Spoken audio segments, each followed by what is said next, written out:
Norwalk is suffering from a lack of leadership that affects its residents and businesses, and we cannot be taken seriously as a thriving city if our core continues to languish. The proof is all around us. As mayor, I will bring sanity to land use decisions by ensuring that there is a real process and a governing structure that helps fit land use decisions into that process. It's time to remove amateur politicians in favor of professionals to execute those plans. Partisan will be left at the door. Cronyism will be left at the door. Planning and professionalism will be our watchwords. I'm standing before the POCO development, which is in much the same shape as the day Harry Rilling stood here a few years ago, newly minted as mayor, touting it as a shining example of Norwalk's moving forward. In fact, this project was put together during the Knopp administration and advanced during the Moshe years. That didn't seem to bother my opponent, as he put a point on the scoreboard. Since then, my opponent's administration has had several chances to change course on this project, as it became clear that it was ill-conceived and very likely to fail. Time and again, they failed to act out of fear of lawsuit, which is code for an unwillingness to make a decision. It is certainly not protecting the citizens of Norwalk. Around the corner from where we're standing is another building which suffered from a tragic fire in 2010, and it's still not been returned to a tax-contributing business that is part of a robust and attractive neighborhood. There has been little progress during 4 years on my opponent's watch. Again, there were multiple opportunities to intervene and help over the past 4 years, and this administration chose nothing. Protecting the citizens means actually making hard choices, not just talking about them. And let's not forget the project that the Connecticut Commissioner of Transportation recently described as the most complicated infrastructure project in the world, the Walk Bridge. If the city had a real plan and professionals in charge of making the decisions, there would not be engineers making decisions about the future of our upper harbor, about undergrounding electrical lines under city assets, and what type of bridge would be built. We would have presented our plan for our city, and the bridge project would reflect that. I certainly wouldn't have stood by and allowed the city to sign away its rights to the state. Protecting our citizens means standing up for them and making sure that they're treated fairly, no matter how big, how complicated, or how necessary the project is. After 4 years in charge of Norwalk, and having appointed most, if not all, of the people who now serve on its boards and commissions, it's obvious to me that the Rilling administration is suffering from a lack of vision. Everyone suffers as a result of his failure to lead, and it's time to get to the heart of the problem and fix it. I intend to use my first term to make the hard calls that our political mayors have been unwilling to make. We need to become a city of laws and standards. We need to be equitable to all residents, not just those with deep pockets, be they developers or friends of whatever incumbent. Norwalk should be for all residents. We need to move our operations away from political mayors, and I will make sure that we have that discussion with the goal of hiring the city's first trained and certified city manager, one that will understand the needs of a city our size. Together, we will do real charter revision to modernize the city's government and eliminate the cracks through which every problem seems to fall. I may not have every answer, but I recognize that Norwalk citizens want their voices heard. They want to have a city that they can be proud of, and they don't want to have a small group of individuals dictating to them. True leadership means a willingness to make a decision and to put Norwalk first. We've had 4 years of not at all. Now let's do it right. Thank you very much, and we'll now take questions. This project here is stalled. Reportedly, the Citibank is working to find a new developer. You indicated that changes will be needed to advance it. What changes would you propose if you're elected mayor? What elements would you take out of the LDA, and what elements would you add to it? I'd actually ask Mr. Mike McGuire, who's just joined us. Mike, if you would like to comment a little bit about the POCO building and the land distribution, agreement here. What was the exact question? The question. Which elements of the land disposition agreement would you remove, and which would you recommend adding to advance the project under a new developer? I think this is way too complicated for any one developer to take on. They don't really have the background to do this. They build things, but to build a property like this that has so many strings attached, it's like buying into a lawsuit, because you still have to acquire property, there's insufficient parking, and every string attached has a price tag. It could be positive or negative, and it needs to be unwound. So I would really be focusing, if I were the city, on breaking this out of the larger three-phase property. This is phase one of 3 phases. They're all linked together. It's too complicated when you stack on top of 3 phases 5 different low-income housing tax credits. So you really need to break those apart. I look to my experts. I am not the expert on everything. I look to people who are in the real estate business. That's the difference between being a manager and being a politician. And like I said, I intend to I want to get a city manager on the ballot. But in the meanwhile, I would look to experts in the field to advise the city. And I look at a commercial real estate individual, and Mr. McGuire is one of those, and there would be others. Can I add to that? Another key thing is we have a downtown with over 1 million square feet of space. We have 2,000 new housing units, almost, I think it's 2,200 that are to be built, and of that, about 1,700 have been built in the last decade, all within a half a mile of here. You got a train station possibility right over here. There used to be a train station. A train station is an absolute gold amenity for any apartment complex. So if you want to get more interested in this property, build that property. Build a train station. It's right catty corner right across the street. Do something like that, and you'll have developers figuring out a way to do this.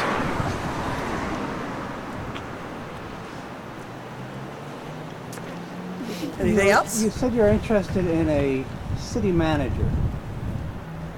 Do you see does that take the politics out of city government? I don't think you can ever take the politics out of city government, but it would certainly drastically reduce it. One of the things that I think we suffer from is the city is growing tremendously, and reflected the other night with the at-large council representatives. We talked about charter revision and a city manager, and most of them came out against doing city charter revision. I would encourage a lot of them to look at the city budget, which in the mayor's section of the budget indicates one of the 2017-18 goals is to do charter revision. It's actually on page 51. A lot of cities, 56% of the cities in America have moved to a city manager form of government. A lot of the cities and states that are thriving in the Southwest have run their cities more professionally. Just down the road, Greenwich recently moved to a city manager form of structure. I spoke to their selectmen, and they said, they were politicians. They want to be responsible for policy, but in terms of day-to-day operations, hand that over to someone who's been trained and is an expert in doing that. Would that therefore mean that the manager would only be there as an implementer and not as someone who promotes or advises that something be done? Correct. Policy, I would look at a city manager much the same way as you look at a school superintendent, all right? The policy is set by the Board of Ed. Policy would still be set by the mayor and the Common Council, but implementation and operations would be run by a city manager. What would you like to see Wall Street look like in a decade or two? What sort of business, retail or otherwise development? What sort of stores, shops, etc.? Yes, all of the above. I'd like to see small businesses. You see, the next generation wants to live in small cities. So I see mixed use. I see small offices wired up. I see restaurants. I see eventually our riverfront probably being residential and with a river walkway. Imagine being able to have a sidewalk and having a gorgeous river running through the city center versus what we have right now. So that's what I see. But that requires a plan. And not having all the noise. What we're doing right now, because we don't have a plan, we have individual developers doing pet projects here and there, helter-skelter. So there isn't an overall look and feel for the city. And quite frankly, I define the center of the city starting at the Walk Bridge all the way up here through Wall Street. This is all of our riverfront. This is historic. This should be the pride of Norwalk. Would you modify the way the redevelopment agency works now?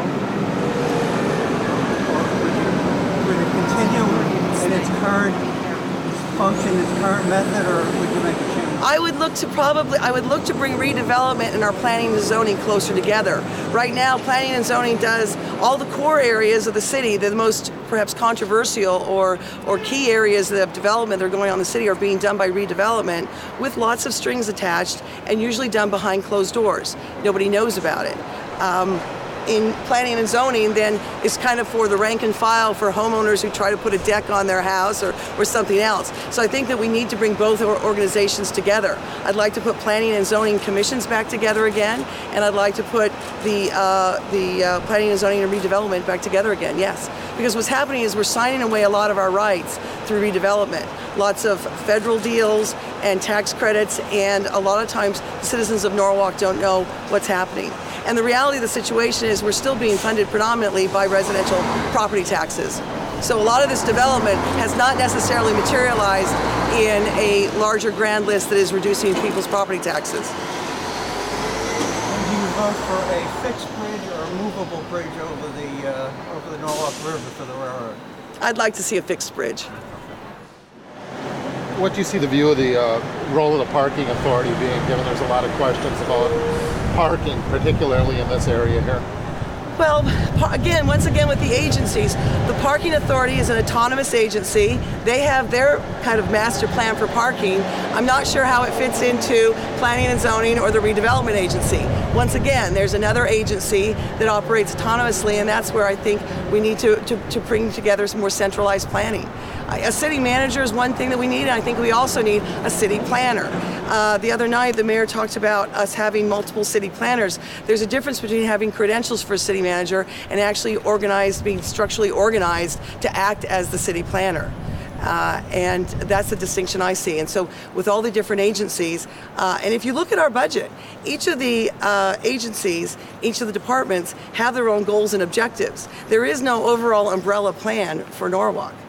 Other than the master plan, which again is aspirational, but doesn't necessarily fit into our zoning code or other ordinances. I see us having a management issue in Norwalk. That's why I'm running. We are getting too big as a city to be run as a small town in a very kind of haphazard fashion. We need to restructure for the 21st century if we're going to be taken seriously as a city and try to attract businesses. We have a very bad reputation in this area of being very difficult to do business with. We're still very, very parochial in our structure. What do you say to the people who complain that a city manager wouldn't be beholden to the public, given that it's not an elected position? People get these jobs and they stay in them by manipulating those who are elected. Well, we've held our superintendents accountable, and I look at a city manager in much the same way as we have a school superintendent. Right now, I would argue in terms of our accountability, if you look at our voter turnout, only 30% of the town's voting in local elections. And if you look at our council members, oftentimes at a district level, it's 1,000 votes. 1,000 votes, 1,500 votes in a city of officially 88,000, and I've heard from those in our public safety that we swell to 100, and we may be 100,000, 105, 115 when you talk about the people coming in for work on a daily basis. So, well, you mentioned losing federal grants. Do you have any specific examples? I didn't bring up losing federal grants. This is the federal funding. We talked about federal funding in terms of a lot of the redevelopment is funded through federal dollars, and that usually comes with lots of strings attached. And when that happens, the city has less of a say in terms of what happens in its core. Would you like to see a train station in this area? Yes, I would. Okay. You and I talked about this about a year and a half ago. Yes. I think in terms of what the state is doing with this walk bridge, since it's an infrastructure improvement, I think the train station is a perfect compensation item for compensation consideration, simply because it's infrastructure as well. Hartford likes Norwalk. We send lots of tax dollars up to Hartford. We could send even more tax dollars to Hartford if we actually got a train station and then we made this a thriving downtown, if I want to look at it from their perspective. I'm afraid that we're going to be giving onesie-twosie things. I've got a document in my car which is a lot of the requests and all the implications that the walk bridge is going to have an impact on. But again, it's all looked at in very individual increments as opposed to a more strategic means of compensating the city. Bigger impact. I would love to obviously have things done for the Lockwood Matthews Mansion, and I know there's talk about doing new fencing, but I'd like to think a bit bigger than that, since the impact of the walk bridge construction is going to be a 4 to 5 year ordeal.